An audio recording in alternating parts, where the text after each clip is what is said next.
10,572 for the victims all over the world.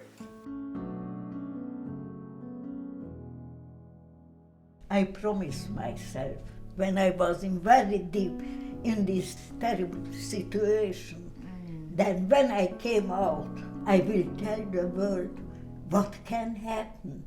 Thankfully, there is just so much more awareness, and that is really absolutely. crucial. Children from a young age are much more aware from different communities and different cultures as well.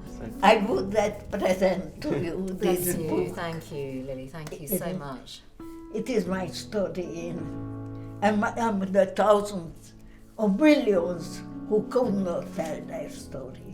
Yeah, and it speaks about Plus- obviously the contemporary anti-Semitism. I didn't even realise until very recently that not every school in the country practices for terrorist attacks. I thought it was normal for every school in the country to have lots of security guards outside, having to grow up being scared to wear your kippah in central London or on the trains. Yes, yeah. And education is the best vaccine against racism and It is, anti-Semitism. it's very, very poignant. Your testimony is extraordinary. It is sad. It is, I'm afraid, the epitome of the awful things that happened at that time in history. But there is some good, some very, very significant good that comes from that as well.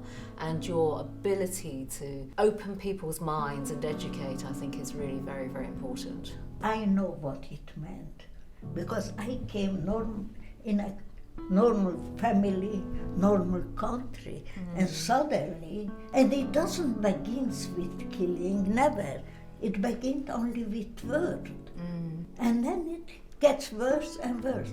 My great-grandmother's story of the Holocaust is not the typical story, because the typical story involves the killing of course. millions of people, the killing of entire families, villages and communities. There are some strong words that could be used, prejudice, intolerance, or they're divisive and they're awful words, but I'm afraid they do exist in mankind and in people, and that is where we have to stand strong together, work together and overcome that level of intolerance that exists in certain pockets.